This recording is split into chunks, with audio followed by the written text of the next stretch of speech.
Hello friends, मैं हूं सन्मय प्रकाश और आप देख रहे हैं यूट्यूब चैनल सरकारी जॉब न्यूज़। सबसे पहले इंपॉर्टेंट टॉपिक को देख लेते हैं। यूनाइटेड अरब अमीरात्स में ड्रोन हमला हुआ है। कहां पे?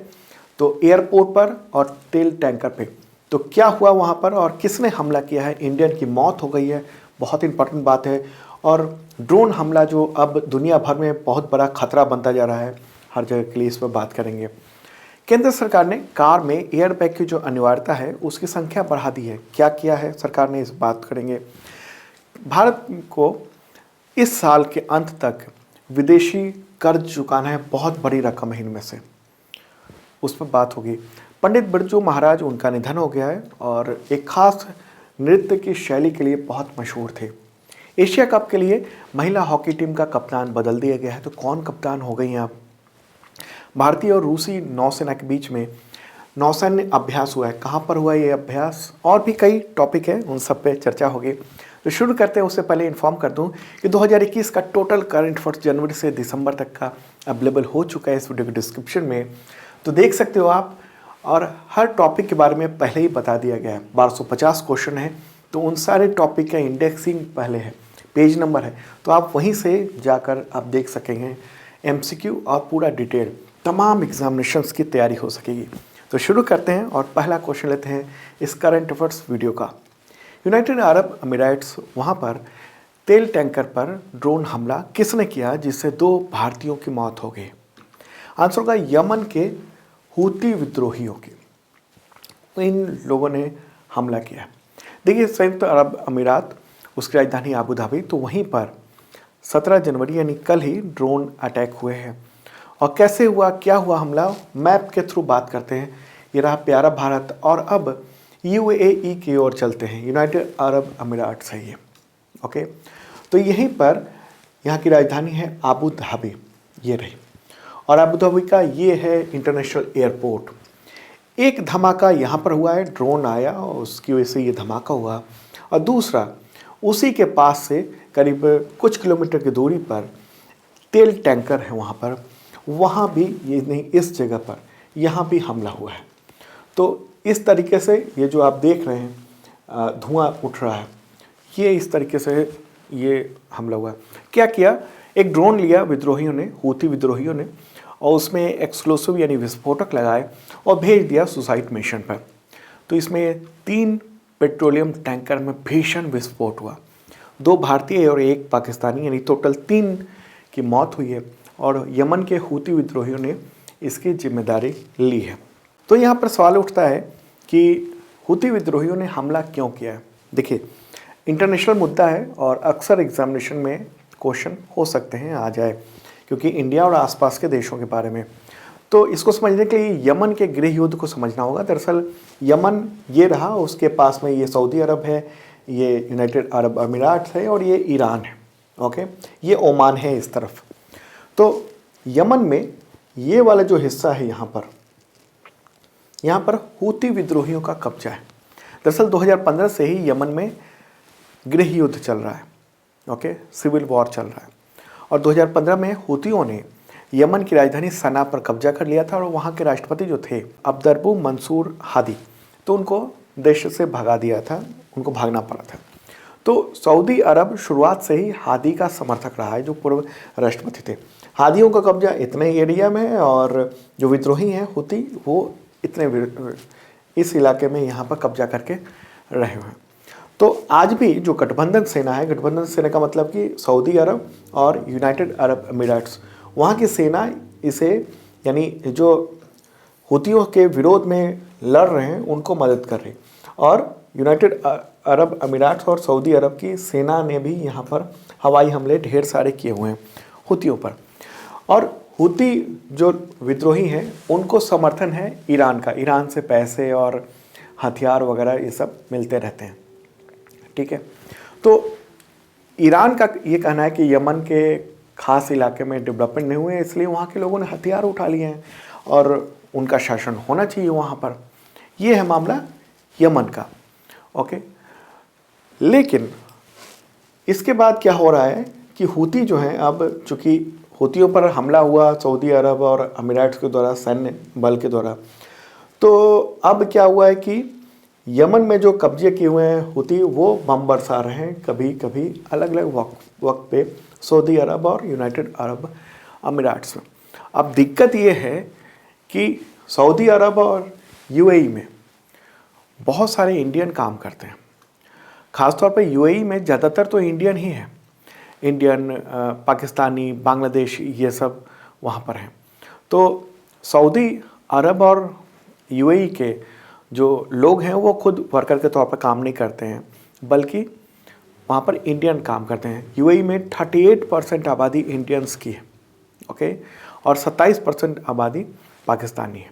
और यहाँ पर एक और बात बताना आपको बहुत ज़रूरी है कि अभी हाल ही में 3 जनवरी को इसी साल 2022 में हुती विद्रोहियों ने एक कार्गो शिप जो कि यहाँ से गुजर रहा था यहाँ पे, उस पर कब्जा कर लिया हुती विद्रोहियों ने। इसमें 7 इंडियन वर्कर उसमें थे या हैं अभी, और भी दूसरे देशों के वर्कर हैं उसमें। तो इस मामले में और वो अभी तक हुती विद्रोहियों के कब्जे में है। इस मामले को इंडिया ने यूएन सिक्योरिटी काउंसिल जो है उसमें भी उठाया मामला, क्योंकि मेंबर है इंडिया। लेकिन हुती विद्रोहियों ने यूनाइटेड नेशंस की बात मानने से इनकार कर दिया, क्योंकि यूनाइटेड नेशंस ने ही कहा था, खासतौर पर सिक्योरिटी काउंसिल ने, कि जहाज़ को छोड़ दिया जाए। तो यहाँ पर इंडिया को बार बार एक तरह से परेशानी का सामना करना पड़ रहा है। इसलिए मैंने ये टॉपिक पे थोड़ा डिटेल बताया कि इंडिया इफ़ेक्टेड हो रहा है यमन में जो गृह युद्ध चल रहा है उसकी वजह से। एक तो इंडियन को बंधक बनाया हुआ है, दूसरी ओर यूएई में जब हमला होता है तो इंडियन मारे जाते हैं। तो ये पूरा मामला है।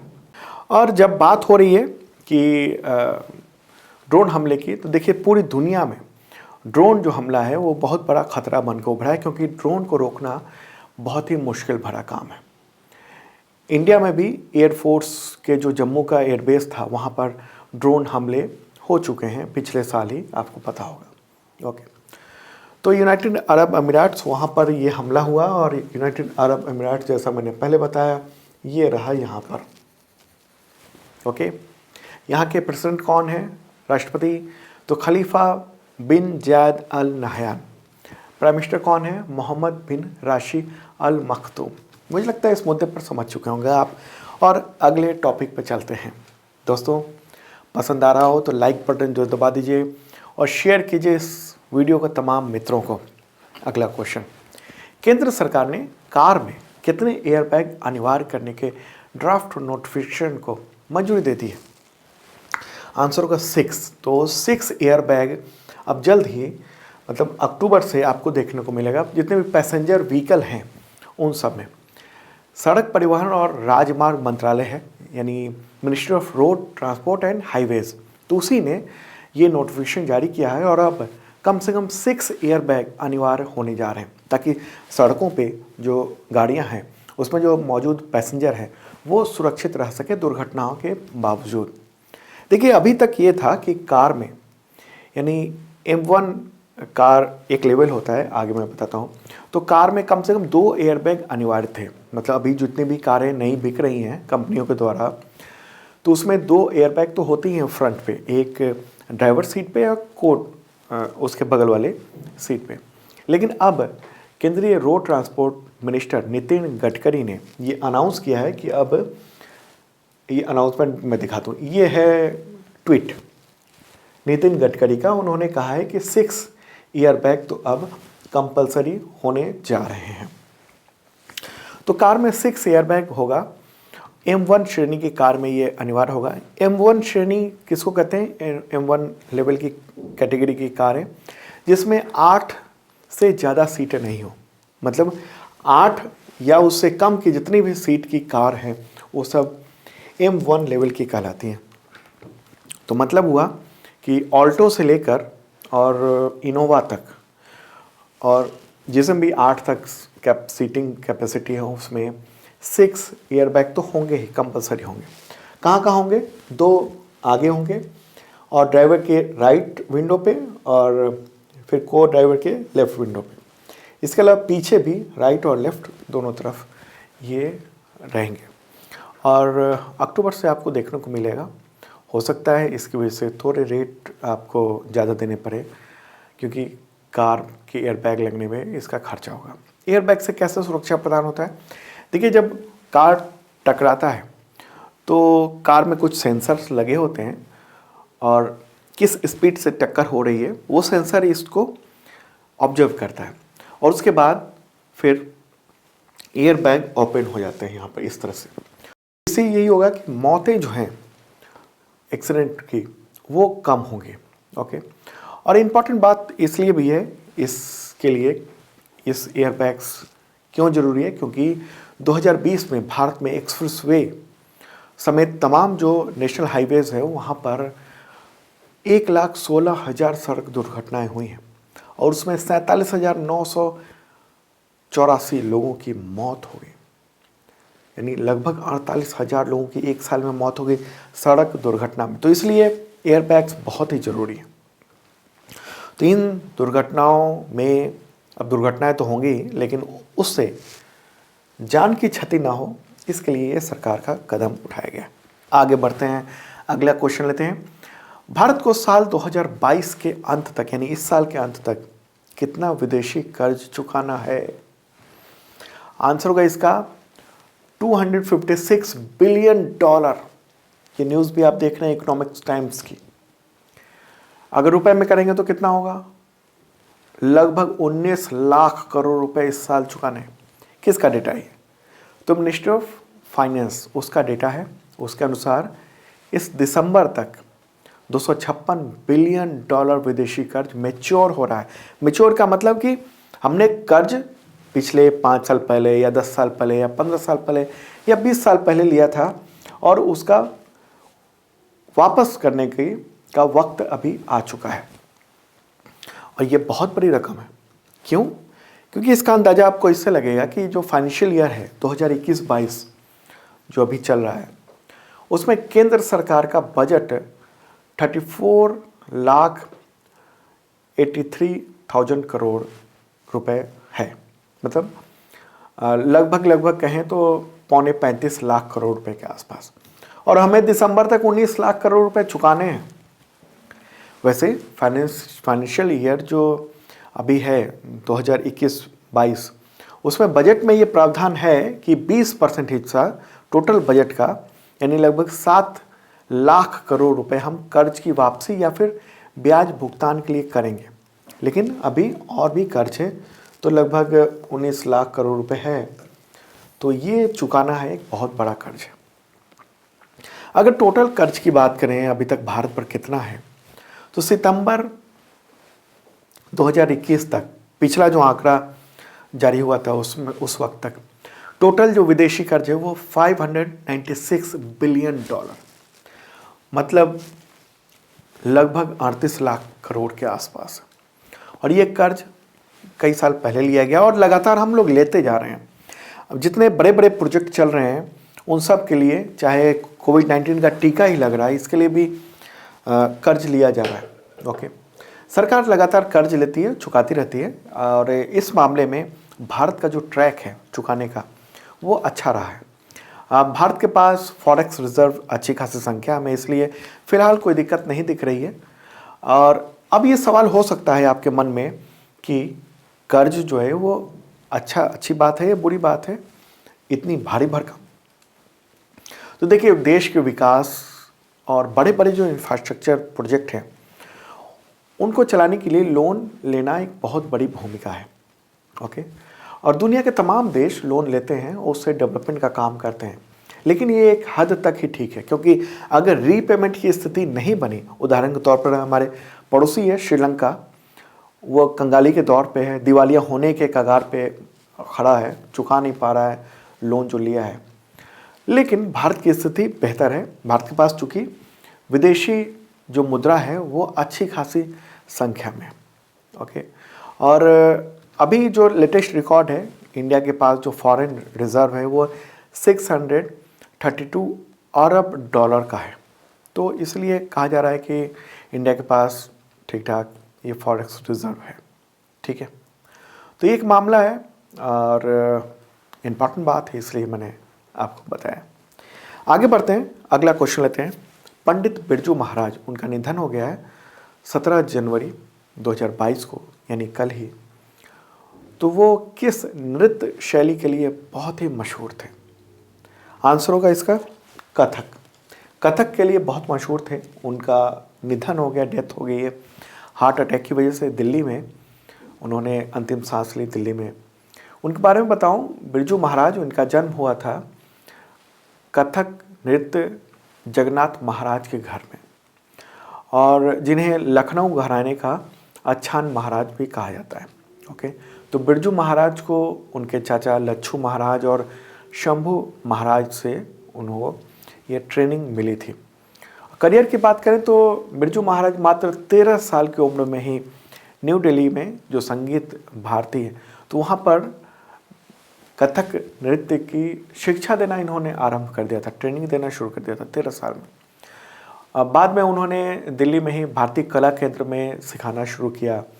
कुछ समय बाद संगीत नाटक अकादमी की एक इकाई है कथक केंद्र, तो वहाँ पर काम किया और निदेशक भी रहे वहाँ पर। ओके, बिरजू महाराज फिल्मों में भी बड़ा योगदान दिया है इन्होंने। सत्यजीत रे की जो फिल्म थी शतरंज के खिलाड़ी, उसमें काम किया। 2 गानों के लिए डांस कैसा हो वो तय किया इन्होंने। इनके बारे में और बताऊं, 2002 में जो फिल्म आई थी देवदास, उसमें एक गाना था काहे छेड़े छेड़े मोहे, तो उसका डांस का कॉम्पोजिशन यानी नृत्य संयोजन का काम बिरजू महाराज ने किया था।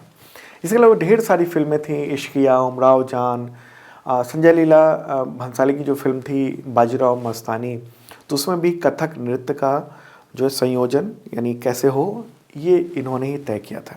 कई सारे अवार्ड मिल चुके हैं इनको, बिरजू महाराज को। एक इम्पॉर्टेंट पर्सनालिटी है, इसलिए ये सब जानना जरूरी है आपको।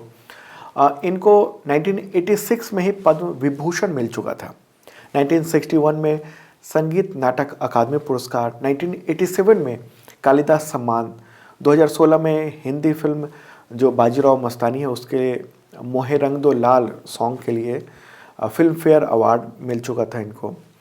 2002 में लता मंगेशकर अवार्ड मिल चुका है, भरत मुनि सम्मान मिल चुका है। ओके, तो ये सब अवार्ड मिल चुके हैं। इन सब के बारे में जो भी मैंने बताया अवार्ड के बारे में, वो सब PDF में मैंने दिया हुआ है, इस डिस्क्रिप्शन में है, आप चेक कर सकते हो। डेली का PDF फ्री होता है। आगे बढ़ते हैं, अगला क्वेश्चन लेते हैं। एशिया यानी महिला एशिया कप जो है वो होने जा रहा है, तो उसमें रानी रामपाल की जगह महिला हॉकी टीम की कप्तान कौन बनी है? आंसर होगा सविता पुनिया। न्यूज़ भी आप देख रहे हैं, फर्स्ट पोस्ट में छपी है, और ये रही सविता पुनिया।